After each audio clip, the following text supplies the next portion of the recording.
Eu já fui apresentado aqui, meu nome é Bruno, sou farmacêutico e atualmente eu ando tendo prestação de mentorias. Também eu faço algumas produções complementares aí que eu deixei em andamento na graduação e agora estou finalizando. E quando você é formado, uma das coisas que você acaba se indagando pô, me formei e agora? O que que eu vou fazer? Eu vou para pesquisa, eu vou para o mercado de trabalho, o que eu vou fazer? E uma das formas de você já buscar essas vocações não é quando você inicia a graduação, e sim quando você está em andamento. Porque vocês olhem com mais atenção, na graduação, ela é muito generalista, ela te apresenta tudo que você pode fazer e, ao mesmo tempo, não ensina especificamente o que você deve fazer. Por quê?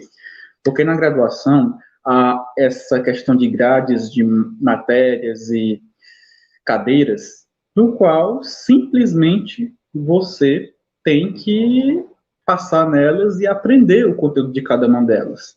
Então, você acaba aprendendo muita coisa, só que não entrando profundamente nas áreas que você poderia ter potencial de brilhar, podemos dizer assim.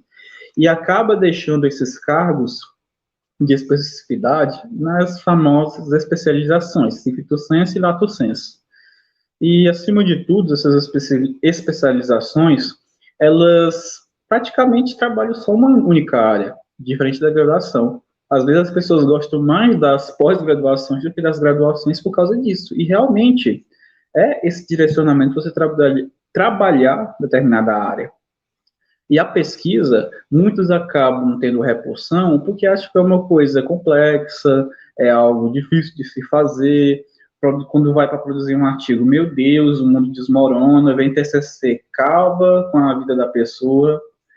Mas, para quem já é mais experiente, quem já passou, essa pessoa observa que esse sofrimento poderia ter sido minimizado caso ela tivesse dado uma oportunidade para a pesquisa científica. E quando você vai fazer, por exemplo, o TCC, nada mais é que uma produção da sua vida acadêmica. É só você destrinchar uma coisa que uma tema, uma área, um eixo temático que você gostou na graduação e colocar em evidência lá para a banca ou então para publicação em revista.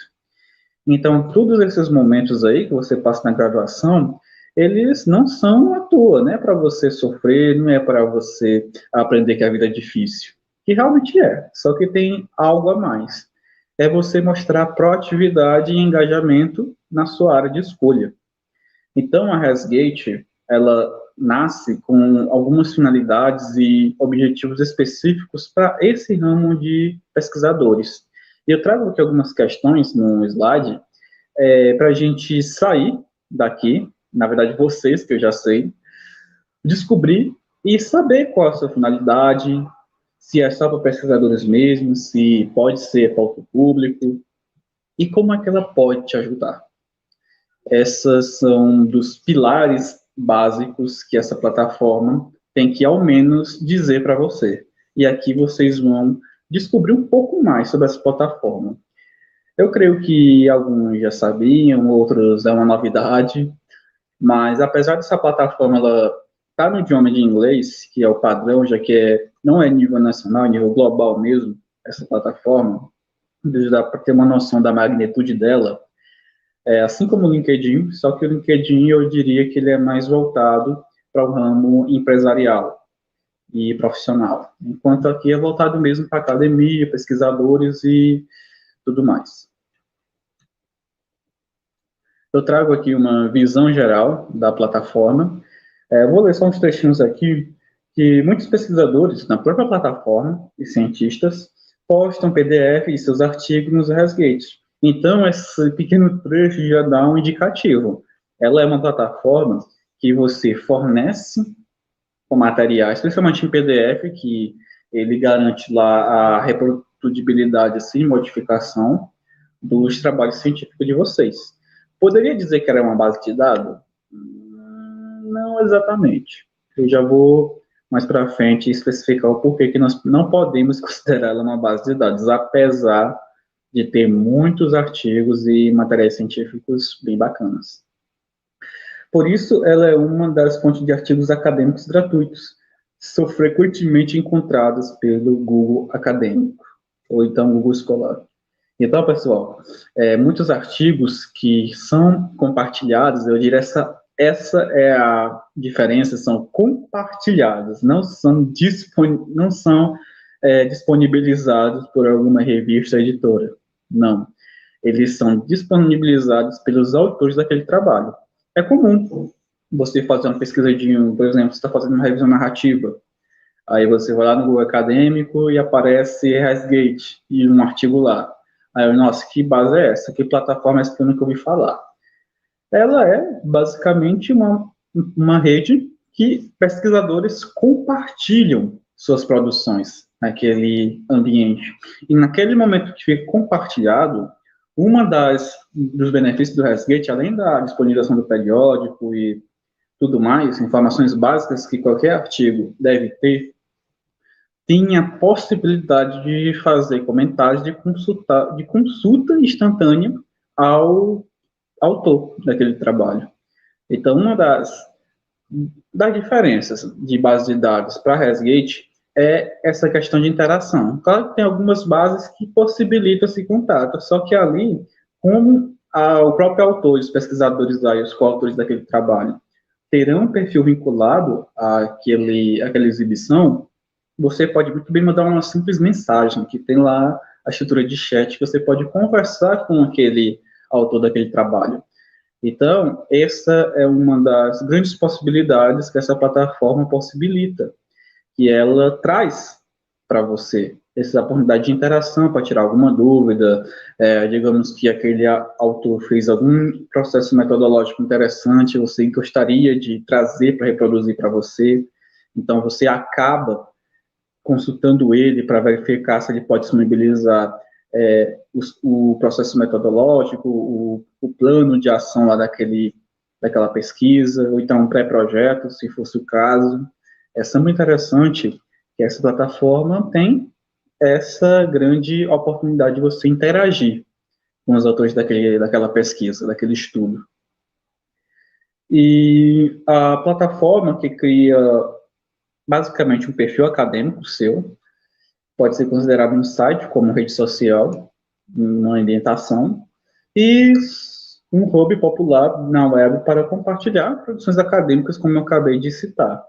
Então, e de forma bem resumida, para quem não conhece a ResGate, ela se trata disso. Você compartilha estudos já publicados, é claro. Então você não vai postar um artigo que está em andamento, que aí até tira a originalidade dele e pode até ser retratado para não haver publicação.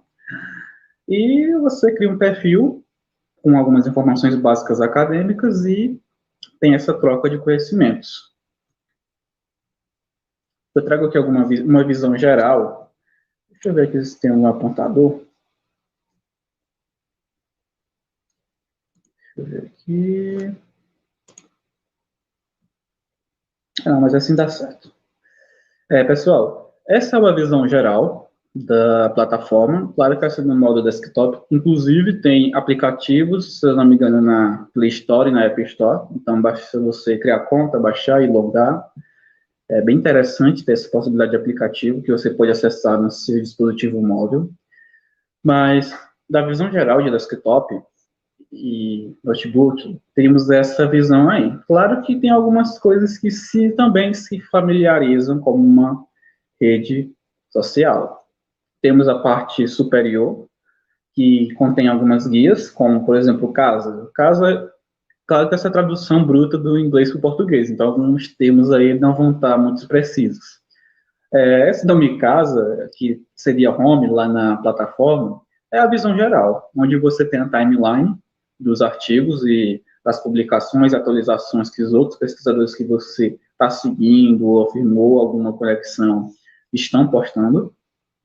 Tem perguntas, uma coisa interessante, as pessoas podem ir no seu artigo, ou ir no artigo, você ir no outro artigo da pessoa, do pesquisador, e fazer direcionar uma pergunta sobre determinado estudo.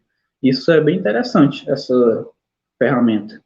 Temos a parte de empregos, que é algo que eu descobri recentemente, que também, apesar de ser uma rede acadêmica, ela oferece, não ela, mas as pessoas, através da plataforma, ofertam vagas de emprego.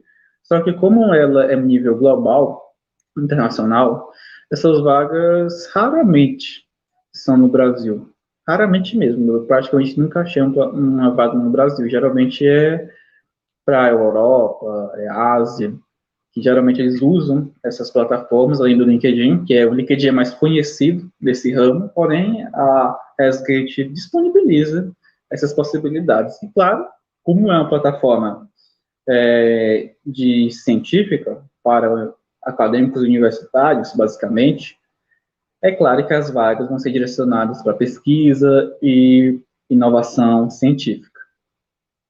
Temos a guia de busca padrão, que você busca qualquer artigo ou pessoa. Tem os alertas, as mensagens, a sua foto de perfil que tem algumas configurações. Aí descendo já para a timeline e do lado, tem algumas informações básicas. Tem as vagas de emprego e também tem alguma cobrança. Geralmente você deixa de preencher um e-mail, no caso é que ele está cobrando que eu coloque outro e-mail para segurança. Então, de forma geral, e conhecendo a plataforma, esse é o layout padrão dela.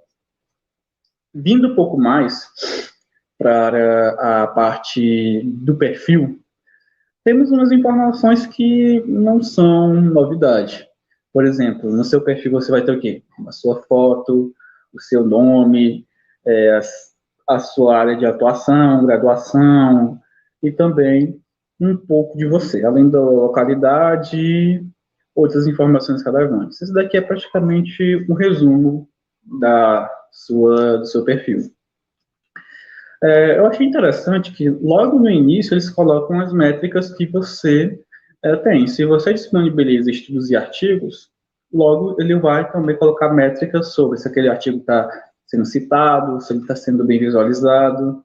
No meu caso aqui ainda não tem um grande número, até porque minhas publicações até o momento são em português. Então, como a comunidade ainda é estrangeira, a maioria, acaba não tendo essa potencialidade de visualização. Às vezes tem visualização, às vezes o pessoal tem que traduzir, o artigo está em PDF, dá trabalho de fazer a tradução, e o pessoal acaba deixando passar. Temos aqui o nosso cartão de visitas, que é uma seção depois do seu perfil, que carrega informações básicas, porém essenciais. Que informações são essas?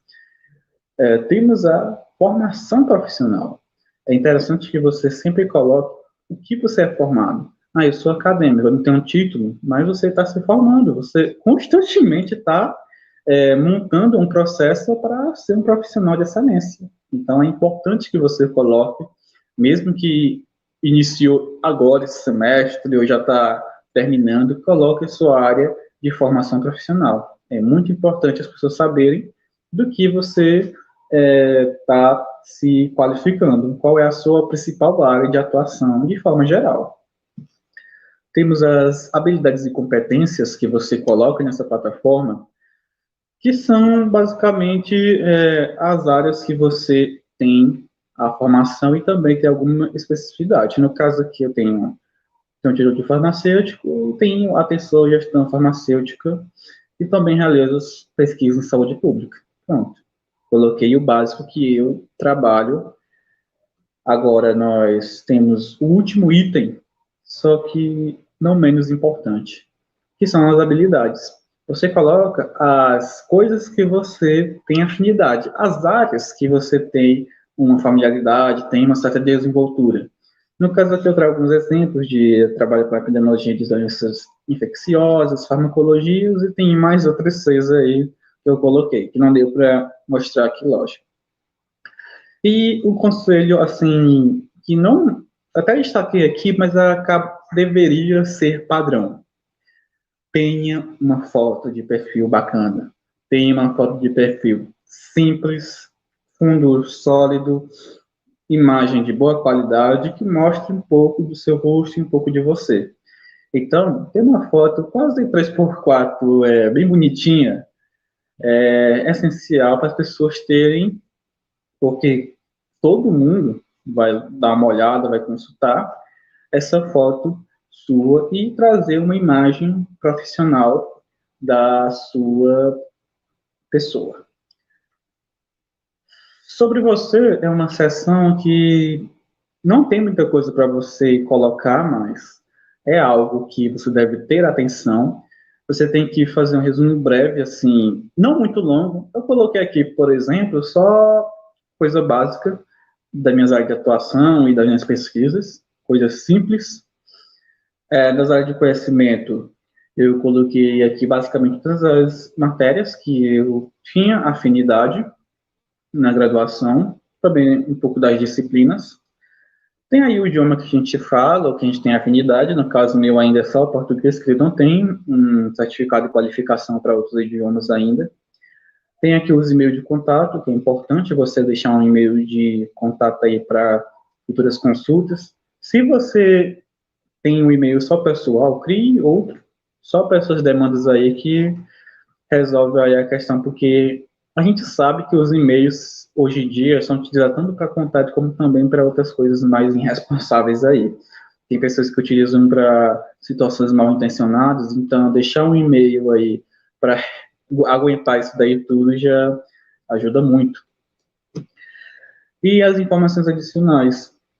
Uma coisa interessante é que ele traz um pouco das pesquisas que você desenvolveu e os projetos, se você teve perguntas e respostas, como ainda não tive nenhuma pergunta nos meus trabalhos, creio que é por causa mesmo do idioma, ainda não teve, então eu também não tive, assim, o privilégio de responder determinados questionamentos.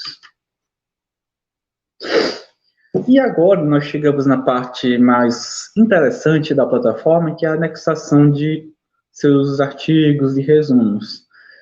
É interessante que quando você publica não, republica e na plataforma aqui, que já deve estar disponibilizado seu estudo, ele sempre vai ser visualizado, independente do idioma. Isso é uma coisa bem interessante. Porque às vezes as plataformas elas restringem questão de localização, idioma, não.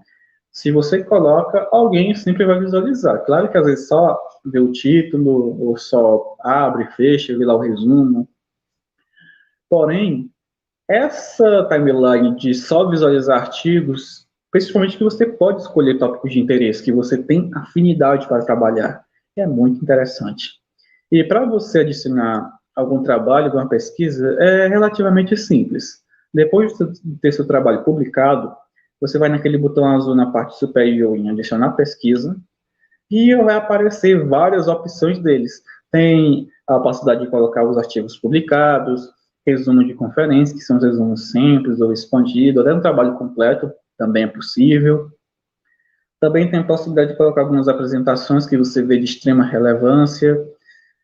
Tem trabalhos de pôster, tem dados e outras pesquisas, por exemplo, os projetos de inicialização científica. É possível você colocar, sim, claro, depois de ter apreciado, ter protocolado. Aí você pode, por exemplo, postar resultados preliminares. É muito interessante. E, de forma geral, quando você vai, clica em qualquer um deles, a primeira coisa que ele solicita, adicionar arquivo. E ele sempre cobra a publicação em documento PDF. Isso é padrão na plataforma. E depois você pode até pular aquela parte do PDF, porque às vezes as plataformas disponibilizam só a forma eletrônica, só formato digital. O ResGate ele não restringe. Se você não tiver o PDF, ele não vai te proibir de publicar o seu estudo. Só que acaba tendo relevância e também maior visibilidade quando está tudo preenchido. Aí você vai colocar algumas informações básicas, o título da publicação, o ano da publicação, as informações básicas dos autores, o seu adicionando manualmente. Se o autor tiver já cadastro na plataforma, ele já coloca automaticamente, já sincroniza para caso quem está vendo o seu estudo tem interesse em ver a história dos outros pesquisadores, só clica lá na fotinha do perfil e no nome. Também você vai colocar algumas informações básicas, como o nome da revista, ISSN, e também a possibilidade do DOI.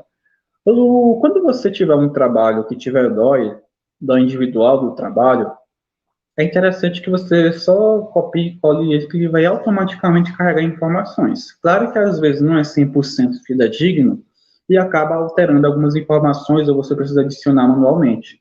Então, coloque primeiro o da sua publicação que tem essa possibilidade e depois vai carregando as outras informações básicas. Depois do seu estudo estar lá disponibilizado, compartilhado com a rede, uma coisa bem interessante é que o ResGate ele traz métricas do seu estudo. Traz o número de citações, traz o número de visualizações, quantas vezes ele foi aberto, menções também. Então, essas métricas, para quem gosta de ficar comparando e também de ficar monitorando, é praticamente uma ajuda em tanto. Porque tem a Scopus, que também traz bastante essas possibilidades, e também a ResGate, quando você compartilha um trabalho, acaba tendo essas possibilidades. E também traz uns gráficos bem interessantes. Tudo de forma visual e da maneira mais fluida possível. Aqui, se eu não me engano, é o painel geral das publicações minhas, só que também tem a possibilidade de verificar de forma individual também. Pessoal, agora nós vamos ter um momento mais interativo, que é o seguinte: quais os pontos, na sua opinião, pode aumentar a visibilidade acadêmica na ResGate? Não precisa você ir consultar a plataforma, muito menos se preocupar com a resposta, afinal é a sua opinião que está sendo compartilhada aqui. Então, eu vou pedir para o pessoal da plataforma, se possível, quando o pessoal colocar os comentários e as interações, poste aí na tela para a gente ir vendo cada um. Vou dar aqui só um tempinho rápido para vocês terem a possibilidade de digitar e vamos ver aqui o que é que vocês acham dos gatilhos, dos pontos que nós podemos utilizar na ResGate para aumentar nossa visibilidade acadêmica. Então, podem colocando aí, que aí a gente vai discutindo em cada um, até porque é uma palestra mais interativa e também essencial com vocês.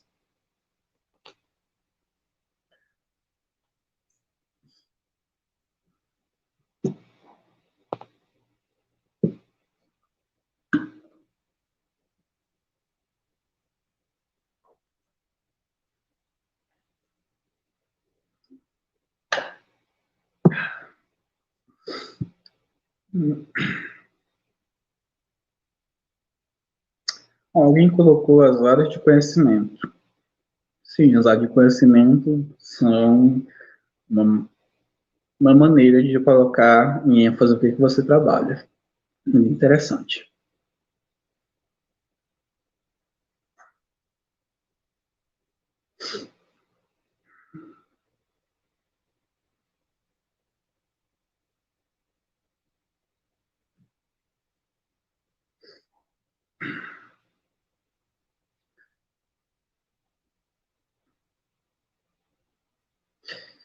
A qualidade dos artigos publicados.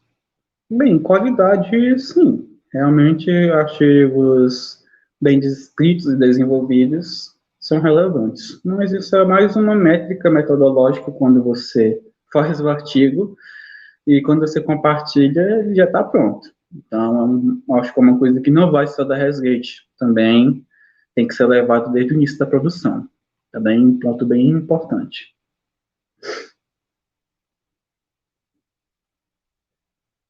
As publicações, até para a seleção de empregos também. De forma geral, também pode ser.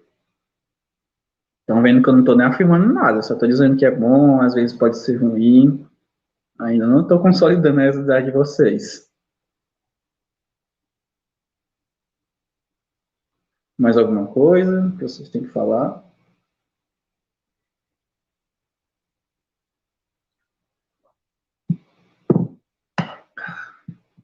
E que nós podemos seguir, né? Então, pessoal, foi bom a colocação de vocês nesses momentos para a gente entender um pouco o que passa na mente de vocês quando vocês veem essas palestras, também para quebrar um pouquinho esse clima aí só eu ficar falando. Vocês também têm que ter voz ativa nesses momentos. Mas eu vou trazer agora alguns pontos importantes que muitos acabam passando despercebido na ResGate, que são as nossas considerações importantes. Para você ter visibilidade acadêmica, principalmente na ResGate, qualquer outra plataforma na ResGate, principalmente, é você ter um perfil completo. Colocar as informações, não são muitas informações que são cobradas, mas nome completo, área de atuação, um resumo de você, as habilidades e competências, são informações importantes que você deve disponibilizar lá. E, claro, no nosso segundo ponto, informações atualizadas. Hoje você entrou na graduação, você fez o perfil do ResGate. Ok, daqui a 2 anos, você está desenvolvendo pesquisas e não atualiza nada lá, deixa lá abandonado. Daqui a 5 anos, você se forma e ainda está lá constando que você ainda é da graduação. Isso é uma mostra de que você não está zelando muito para sua imagem acadêmica universitária. Então, mesmo que seja de forma semestral, atualize essas informações, se for necessário. Principalmente alteração de cargo profissional, atuação profissional, às vezes você mudou de curso, ou entrou em uma especialização, coloque. Sempre coloque. Mostrar suas publicações, claro, se elas estiverem em PDF, porque às vezes é só exposto, mas mesmo se for só exposição de trabalhos, só apresentação, exposição de banner, apresentação oral, você tem certificado. Então, você pode muito bem, lá na guia de adicionar publicações, se for relevante a sua amostra, colocar que você fez tal trabalho. Você pode até disponibilizar o seu documento, mesmo se não for publicado lá pelo evento, você tem a publicação escrita que você mesmo fez, disponibiliza ela e coloca para uma apresentação. E se for relevante, coloca o certificado. Eu não creio que vai ser necessário, mas se for interessante para você, até porque se for informações que só tem lá no certificado, você pode anexar ele, se for o caso. Mas muito cuidado quando for disponibilizar isso, com os seus dados sensíveis. Além de mostrar suas publicações que você faz, artigo, resumo e outras publicações aí, não saber inglês, mas colocar as informações em inglês ajuda bastante, porque é uma plataforma global, o inglês é o idioma padrão daquele ambiente. Então, se você colocar coisa em português, ele aceita, até que aceita, só que a visibilidade disso vai diminuir.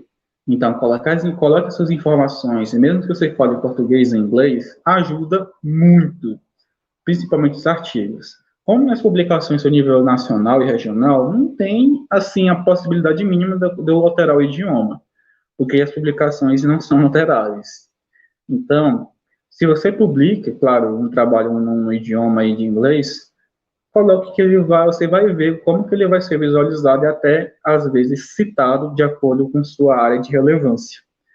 Então, isso é um ponto crucial, inclusive, eu coloquei até sublinhado aqui, vocês saberem que o quarto item é a chave para você aumentar a visibilidade na ResGate. E também não abandonar a plataforma. Isso é uma coisa que eu vejo bastante. O pessoal conhece uma coisa nova, gosta dela, abusa e abandona. Não, trate ela como um pilar central, como uma coisa essencial da sua carreira. Sempre atualize, sempre mantenha ela informada de tudo. Essas referências que eu trago aqui para vocês são que eu utilizei na apresentação, para formular essa apresentação para vocês. Eu recomendo que vocês leiam cada uma delas, se for possível, que são artigos atualizados e que trazem informações interessantes, mesmo sendo de outras áreas de atuação. É importante ter um embasamento, e aqui ficam umas referências bem interessantes. Claro que também tem um suporte da plataforma, para você conhecer determinados recursos. Eu não apresentei tudo aqui, mas o básico para você aumentar sua visibilidade está bem fundamentado aí na apresentação.